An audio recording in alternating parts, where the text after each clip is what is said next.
નારણપુરા ગામમાં માતાજીના પગલા પડ્યા હોવાનો દાવો. નારણપુરા ગામમાં પટેલ પરિવારના ઘરમાં માતાજીના પગલા પડ્યા હોવાનો દાવો કરવામાં આવ્યો છે. માતાજીના પગલા વહેલી સવારે 7 વાગ્યા પડ્યા હોવાનો પરિવારજનોનો દાવો છે. પગલાના દર્શન કરવા માટે આસપાસના લોકો આવ્યા. ઘરના ઝાંપીથી છેક મંદિર સુધી માતાજીના પગલા પડ્યા હોવાનો પરિવારજનોનો દાવો છે. ઉલ્લેખનીય છે કે પટેલ પરિવારના ઘરમાં માતાજીના પગલા પડ્યા હોવાનો દાવો. પગલાના દર્શન કરવા માટે આસપાસથી લોકો ખાસ આવી રહ્યા છે. તો નારણપુરામાં માતાજીના પગલા પડ્યા હોવાનો દાવો કરવામાં આવી રહ્યો છે. નવરાત્રિનું પર્વ ચાલી રહ્યું છે ત્યારે પટેલ પરિવારના ઘરમાં માતાજીના પગલા પડ્યા હોવાની વાત છે તે થઈ રહી છે. આ ચર્ચાએ જોર પકડ્યું છે. આસપાસના લોકો દર્શન માટે આવી રહ્યા છે. નર્મદામાં ચૈતર વસાવાના ગઢમાં આપને મોટો ઝટકો. બીજેપીએ ચૈતર વસાવાના ગઢમાં પાડ્યું ગાબડું. ડેડિયાપાડા તાલુકાના ટીલીપાડા ગામ ખાતે આપમાંથી 500 જેટલા લોકો બીજેપીમાં જોડાયા છે. ગ્રામજનો દ્વારા ઉમળકાભેર સ્વાગત કરવામાં આવ્યું છે. કાર્યક્રમમાં મહિલાઓએ ચૈતર વસાવા હાય હાયના નારા પણ લગાવ્યા. એમસીમાં યોજાઈ ચૂંટણી. ચેરમેન અને વાઇસ ચેરમેનની યોજાઈ ચૂંટણી. ભાજપના મેન્ડેટના આધારે સર્વાનુમતે વરણી કરાઈ. ચેરમેન પદ પર રાજુભાઈ પટેલની વરણી થઈ છે. વાઇસ ચેરમેન પદે બચુભાઈ પટેલની વરણી કરવામાં આવી છે.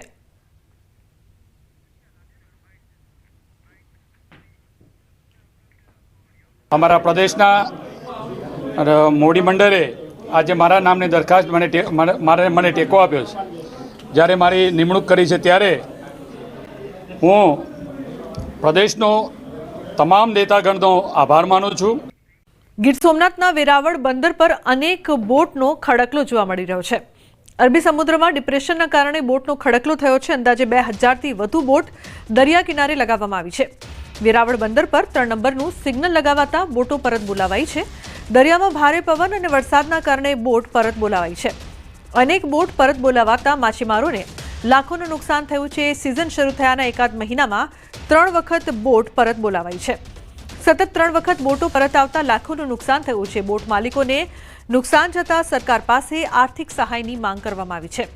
ખેડૂતોની જેમ માછીમારોને પણ આર્થિક સહાય કરવાની માંગ.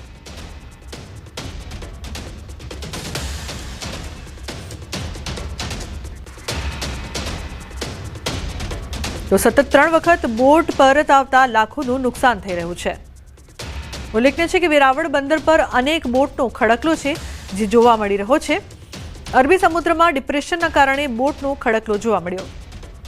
ગુજરાતના ગઢડામાં ઘેલો નદી પરનો રમાઘાટ ડેમ ઓવરફ્લો થયો છે. ચોમાસાની સિઝનમાં 4થી વખત ડેમ ઓવરફ્લો થયો છે. ઉપરવાસમાં ભારે વરસાદ થતાં નવા નીરની આવક. ડેમ ઓવરફ્લો થતાં નીચાણવાળા ગામોને તેનો ફાયદો થશે. તો નીચાણવાળા ગામોને અનેક ફાયદા પણ થઈ રહેશે. ડેમ છલોછલ ભરાયો છે. ઘેલો નદી પરનો રમાઘાટ ડેમ ઓવરફ્લો થયો છે. તો ચોમાસામાં 4થી વખત ડેમ ઓવરફ્લો થતા ખેડૂતો પણ ખુશ છે.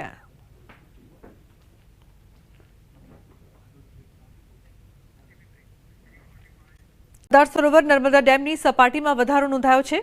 નર્મદા ડેમ છલોછલ થયો છે.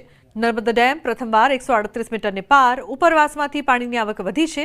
હાલ નર્મદા ડેમની સપાટી 138.22 મીટર પર પહોંચી છે. મહત્તમ સપાટી પર પહોંચવામાં માત્ર 46 સેન્ટીમીટર બાકી છે. નર્મદા ડેમ 99% ભરાયો છે. તો નર્મદા ડેમ ભરાયો છે. પાણીની આવક. નર્મદા ડેમ પ્રથમવાર 138 મીટરને પાર. તો ડેમની સપાટીમાં વધારો નોંધાયો છે.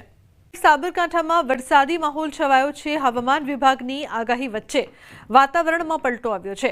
હિંમતનગર શહેર અને આસપાસના ગ્રામ્ય પંથકમાં હળવા વરસાદી ઝાપટા છે. હિંમતનગર, હડિયોલ, ગઢોડા, કેશરપુરા, ગામભોઈ, કરણપુર, સુરજપુરા સહિતના ગ્રામ્ય પંથકમાં વરસાદી ઝાપટા. મગફળીના પાકમાં નુકસાન જવાની ભીતિ. તો વરસાદી વાતાવરણ વચ્ચે ખેડૂતો ચિંતિત બન્યા છે. હવામાન વિભાગની આગાહી છે. આગામી 7 દિવસ રાજ્યમાં વરસાદની આગાહી કરવામાં આવી છે. રાજ્યના કેટલાક જિલ્લાઓમાં આજે ભારે વરસાદની સંભાવના રહેશે. વેલમાર્ક લો પ્રેશર અને 2 મોન્સૂન ટ્રફના કારણે રાજ્યમાં વરસાદ. આગામી 3 દિવસ સૌરાષ્ટ્ર અને કચ્છમાં ભારે વરસાદની શક્યતા. રાજકોટ, કચ્છ, પોરબંદર, જૂનાગઢ, ગીર સોમનાથ અને દીવમાં યલો એલર્ટ છે. વીજળીના કડાકા ભડાકા સાથે વરસાદની આગાહી કરવામાં આવી છે. તો આગામી 4 દિવસ માછીમારોને દરિયો ન ખેડવાની સૂચના. અમદાવાદમાં હળવાથી મધ્યમ વરસાદની આગાહી.